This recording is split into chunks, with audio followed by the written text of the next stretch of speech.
Hi, Kelly Fitzmaurice here with the K Grant Group, My Home Group. And I'm Hannah Canaletti with the K Grant Group at My Home Group. So we wanted to provide you with a little bit of a market update and what it looks like in the greater Phoenix area, looking back at 2022 fourth quarter and what we're seeing for current trends for 2023. Perfect. I'm going to share our screen so you guys can see some graphics. I think it'll be a lot easier to digest when you can see it visually. So in this graphic, we kind of show the seasonality of our market. So whenever the fourth quarter comes around, things always tend to slow down. Yes, I think they do. people panic, but yes, we can see it all the way back to 2014 that there's always that dip during the fourth quarter and it pops right back up in the first quarter. You know, during the fourth quarter, a lot of people are not wanting to list their properties. A lot of people's focuses are on the holidays and all the plans that they have with their family. Now, that's a different scenario when we look at spring. Now, we did go into a little bit of a baby's market for the fourth quarter, right, Hannah? Yeah. So we, on our next slide here, you guys can kind of see that for just a hot second there, we dipped into about a 4-week, like Kelly said, baby buyer's market. And we're already showing that we're right back up to where we're considered in balance. Yes, absolutely. So we're starting to also see a slowdown in price reductions. Now, the seller is now used to providing concessions and helping the buyer with buying down their interest rates. But as far as the price drops, those have started to slow down. Currently, things are closing at what, 95? Like 96.6% of list price. So the percentage of the actual sales price versus the list price is about 96%.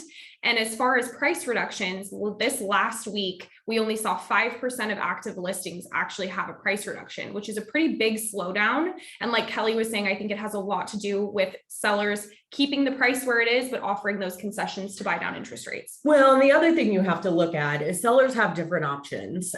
Sellers, we have every type of rental market here. So if they're not getting the price they want, they'll just rent the property out. Or if they don't need to sell. So they're not going to take 100,000 off of their property. They may take 10,000 depending on where they're priced at. But just remember, sellers do have options. They can rent their property out, whether it's short-term rental, traveling nurses, or they can rent it out long-term and wait another year.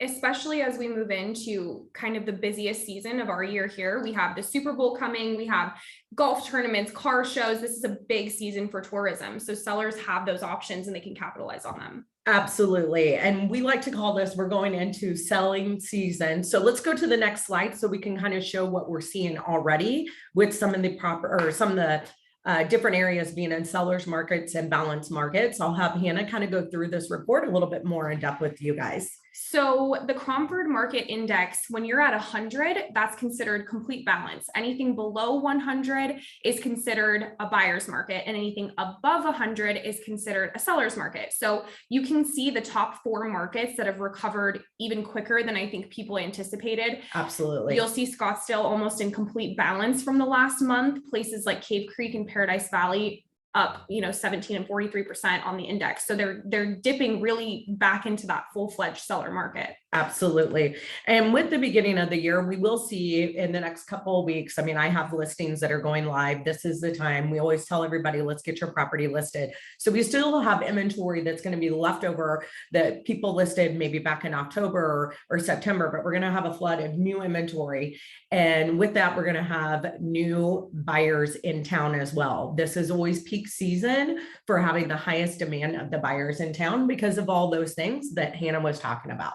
Yeah. So I think as a buyer, if you have the option to maybe scoop up a property now before prices respond to that level of demand, it's not a bad time. And they are, we are hoping to see rates kind of recover in the next few months, but at that point you can always refinance as well. So maybe catch that lower price now, and then you can balance that out with a lower rate in a few months too. And once again, sellers are inclined to buy down the rate. That is something when we go on a listing appointments that we're talking to sellers about. They're providing concessions. So I know a lot of people are nervous about the interest rates, but we're able to buy that down by getting some seller concessions on your buy down.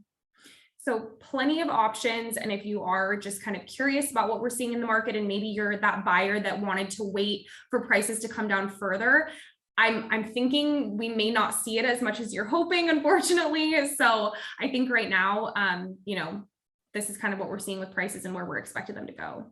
So if you would like more information or more market updates from the two of us, please reach out to us. Thanks so much. Happy New Year.